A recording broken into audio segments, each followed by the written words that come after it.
જયેશ દેલાર, ખેડૂત આગેવાન. સમગ્ર વિશ્વમાં જળવાયુ પરિવર્તનને કારણે સૌથી વધારે ખરાબ અસર ખેડૂત, ખેતી પર અને એના સાથે જોડાયેલા પશુપાલકો પર થઈ રહી છે, પશુઓ પર થઈ રહી છે. તમે છેલ્લા 3 વર્ષથી જોઈ રહ્યા સતત જળવાયુ પરિવર્તનને કારણે માવઠાઓ થઈ રહ્યા છે, વરસાદની સિઝનમાં વધુ વરસાદ થઈ રહ્યો છે, એને કારણે ખેતી પાકોને ખૂબ જ મોટું નુકસાન થઈ રહ્યું છે.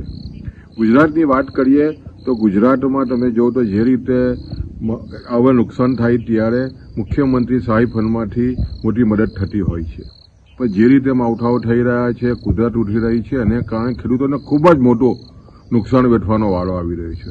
હાલમાં જે માવઠું થયું એમાં તમે જોવો તો સમગ્ર ગુજરાતમાં 10 લાખ હેક્ટરથી પણ વધારે ખેતી પાકો પર અસર થઈ છે. ખેડૂતોને ખૂબ જ મોટું નુકસાન થયું છે. જ્યારે ભારત સરકાર અને સમગ્ર ગુજરાત સિવાયના રાજ્યોમાં તમે જોવો તો જે રીતે પ્રધાનમંત્રી ફસલ યોજના ખૂબ જ સફળતાથી ચાલી રહી છે. ગુજરાતમાં પણ એનો અમલ હતો, પણ છેલ્લા 3-4 વર્ષથી જે રીતે બંધ કરવામાં આવી છે અને જે રીતે આટલું મોટું નુકસાન થતું હોય ત્યારે સ્વાભાવિક છે ખેડૂતોને ખૂબ જ મોટી અપેક્ષા હોય છે.